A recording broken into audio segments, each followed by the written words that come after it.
ನಾನು ಕಾಲೇಜು ದಿನಗಳಿಂದ H M ರೇವಣ್ಣವರ ನಾಯಕತ್ವದಲ್ಲಿ ಕಾಂಗ್ರೆಸ್ ಪಕ್ಷದ ಕಾರ್ಯಕರ್ತನಾಗಿ ಶಿಸ್ತಿನ ಸಿಪಾಯಿಯಾಗಿ ಹಲವು ಹಂತಗಳಲ್ಲಿ ಕಾಂಗ್ರೆಸ್ ಪಕ್ಷ ಕೊಟ್ಟಂಥ ಜವಾಬ್ದಾರಿಯನ್ನು ಇದುವರೆಗೂ ನಿಭಾಯಿಸಿದ್ದೇನೆ. ನಾನು ಕಾಂಗ್ರೆಸ್ ಪಕ್ಷದ ವತಿಯಿಂದ ತಾಲೂಕು ಪಂಚಾಯಿತಿ ಸದಸ್ಯನಾಗಿ ನನ್ನ ಮಟ್ಟಿಗೆ ಉತ್ತಮ ಕೆಲಸವನ್ನು ಮಾಡುವಂಥ ಪ್ರಯತ್ನವನ್ನು ಮಾಡಿ ತಾಲೂಕು ಬ್ಲಾಕ್ ಕಾಂಗ್ರೆಸ್ ಸಮಿತಿ ಅಧ್ಯಕ್ಷನಾಗಿ, ಜಿಲ್ಲಾ ಕಾಂಗ್ರೆಸ್ ಸಮಿತಿಯ ಪ್ರಧಾನ ಕಾರ್ಯದರ್ಶಿಯಾಗಿ, ಇತ್ತೀಚೆಗೆ ನಮ್ಮ ಆಲ್ ಇಂಡಿಯಾ ಕಾಂಗ್ರೆಸ್ ಕಮಿಟಿಯ ಸನ್ಮಾನ್ಯ ಅಧ್ಯಕ್ಷರಾದಂಥ ಮಲ್ಲಿಕಾರ್ಜುನ ಖರ್ಗೆ ಸಾಹೇಬರ ಶಿಫಾರಸಿನಂತೆ ನಾನು ಸ್ಟೇಟ್ ಕಾಂಗ್ರೆಸ್ ಕನ್ವೀನರ್ ಆಗಿ ನೇಮಕ ಆಗಿತ್ತು. ಆದರೆ ಜಿಲ್ಲೆಯಲ್ಲಿ ರಾಮನಗರ ಜಿಲ್ಲೆಯ ಜವಾಬ್ದಾರಿಯನ್ನು ನಾನು ವಹಿಸಿದ್ದಾರೆ.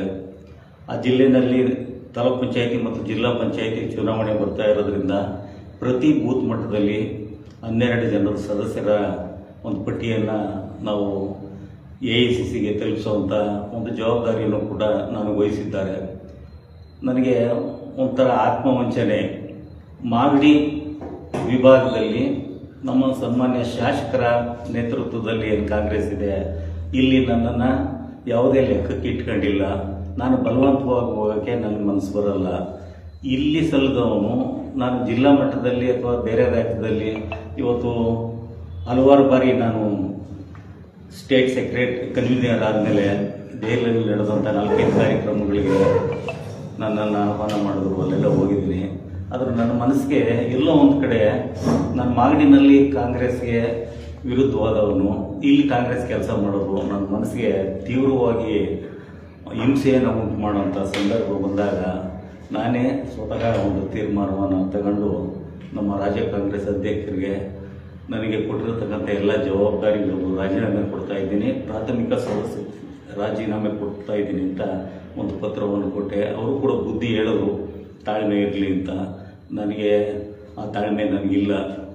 ಅದರಲ್ಲೂ ನಮ್ಮ SC ಕಾಂಗ್ರೆಸ್ನ ಅಧ್ಯಕ್ಷರಾದಂಥ ಸ್ಟೇಟ್ ಅಧ್ಯಕ್ಷರು ಧರ್ಮಸೇನಾದವರು, ನೀವು ಮಾಗಡಿ ಬೇಡ, ನೀವು ಬಂದು KPCC ಕಚೇರಿನಲ್ಲೇ ನಿಮಗೇನು ಸರಿ ಅನ್ನಿಸ್ತದ ಕೆಲಸ ಮಾಡಿ, ನೀವು ಯಾವ ಒಂದು ಜಿಲ್ಲೆಯನ್ನು ಕೇಳ್ತೀರಾ ಆ ಜಿಲ್ಲೆ ಇನ್ಚಾರ್ಜ್ ಕೊಡ್ತೀವಿ ಅಲ್ಲಿ ಕೆಲಸ ಮಾಡಿ ಅಂತ ನನಗೆ ಸಾಕಷ್ಟು ನಿನ್ನೆ ಬುದ್ಧಿವಾದವನ್ನು ಹೇಳಿದ್ರು. ನನ್ನ ಮನಸ್ಸಿಗೆ ಒಪ್ಪಲಿಲ್ಲ.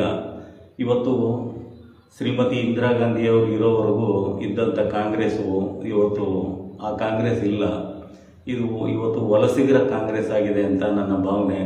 ಮಾಗಡಿನಲ್ಲಿರ್ಬೋದು ಅಥವಾ ರಾಜ್ಯದಲ್ಲಿರ್ಬೋದು, ಇವತ್ತು ಕಾಂಗ್ರೆಸ್ಗೆ ನಿಷ್ಠಾವಂತರಾಗಿ ದುಡಿಯುವಂಥವ್ರಿಗೆ, ಪ್ರಾಮಾಣಿಕರಿಗೆ ಇಲ್ಲಿ ಬೆಲೆ ಇಲ್ಲ ಅಂತ ಅನ್ನೋದಕ್ಕೆ ಒಂದು ದಿಟ್ಟ ನಿದರ್ಶನ ನನ್ನ ರಾಜಕೀಯ ನಾಯಕರು, ಈ ದೇಶ ಕಂಡಂಥ ಅಪ್ರತಿಮ ಕಟ್ಟಾಡು ಕಾಂಗ್ರೆಸ್ನ DK ಶಿವಕುಮಾರ್ ಅವರು ಮುಖ್ಯಮಂತ್ರಿ ಕಾಯ್ತಾ ಇಲ್ಲ. ಅವರು ಈ ಕಾಂಗ್ರೆಸ್ ಪಕ್ಷವನ್ನು ಎಂತೆಂಥ ಸಂಕಷ್ಟಗಳಿದ್ದಾಗ ಆ ಸಂಕಷ್ಟಗಳನ್ನು ಪರಿಹಾರ ಮಾಡಿ ಈ ಪಕ್ಷವನ್ನು ಈ ರಾಜ್ಯದಲ್ಲಿ ಕಟ್ಟಿದ್ರು. ಆದರೆ ಮುಖ್ಯಮಂತ್ರಿ ಹುದ್ದೆ ಕೊಡಬೇಕು ಅನ್ನುವಾಗ ಅವ್ರಿಗೆ ಹಲವಾರು ತೊಡಕುಗಳು ಬರ್ತವೆ.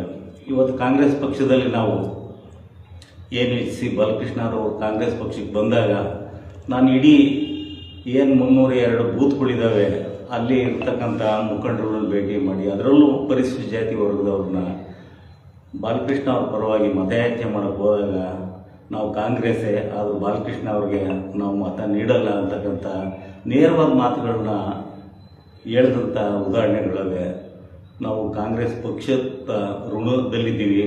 ಇವತ್ತು ಬಾಲಕೃಷ್ಣ ಅವ್ರ ಬಗ್ಗೆ ನಿಮಗೆ ವೈಯಕ್ತಿಕವಾದ ಅಸಮಾಧಾನ ಇದ್ದರು, ಕಾಂಗ್ರೆಸ್ ಪಕ್ಷದ ಪರವಾಗಿ ನೀವು ಮತ ಚಲಾವಣೆ ಮಾಡಬೇಕು ಅಂತ ಕೈ ಹಿಡಿದು ಕಾಲಿಡಿದು ನಾವು ಯಾವುದೇ ಆಸೆ ಆಮಿಷಗಳಿಗೆ ಬಲಿಯಾಗದೆ ನಾವು ಪಕ್ಷದ ಕೆಲಸವನ್ನು ಮಾಡಿ ಬಾಲಣ್ಣವ್ರನ್ನ ಕಾಂಗ್ರೆಸ್ ಪಕ್ಷದ ಶಾಸಕರನ್ನಾಗಿ ಮಾಡಿದ್ರು.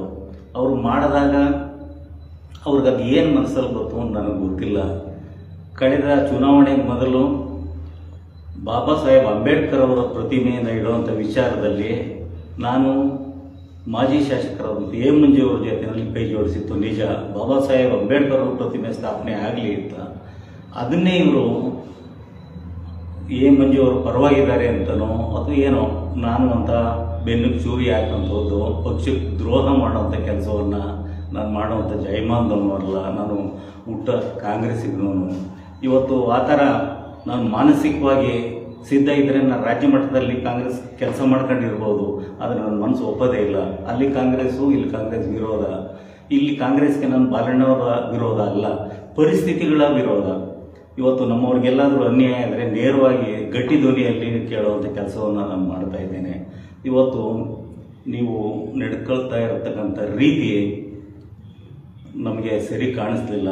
ಆ ಕಾರಣದಿಂದ ನಾನು ಕಾಂಗ್ರೆಸ್ ಪಕ್ಷಕ್ಕೆ ಅತ್ಯಂತ ನೋವಿನಿಂದ ನಾನು ಪ್ರಾಥಮಿಕ ಸದಸ್ಯತ್ವಕ್ಕೆ ಮತ್ತು ಜಿಲ್ಲಾ ಕಾಂಗ್ರೆಸ್ನ ಕಾರ್ಯದರ್ಶಿ ಸ್ಥಾನಕ್ಕೆ ಮತ್ತು ರಾಜ್ಯ ಕಾಂಗ್ರೆಸ್ನ ಕನ್ವೀನರ್ ಸ್ಥಾನಕ್ಕೆ ರಾಜೀನಾಮೆ ಕೊಡ್ತಾ ಇದ್ದೀನಿ.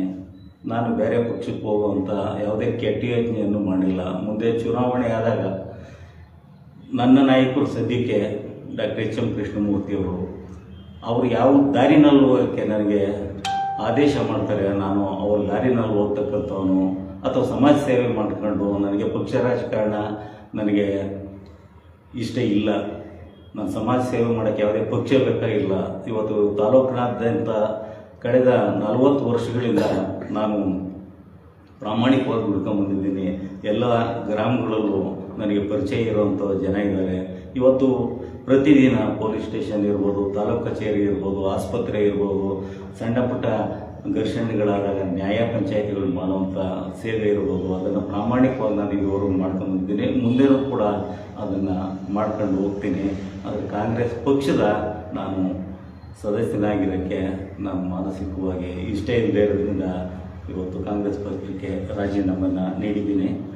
ಆ ಕಾರಣದಿಂದ ತಮಗೆ ವಿಚಾರವನ್ನು ತಿಳಿಸಬೇಕು ಅಂತ ಈ ಒಂದು ಸುದ್ದಿಗೋಷ್ಠಿಯನ್ನು ಕರೆದಿದ್ದೀನಿ. ನಮಸ್ಕಾರ.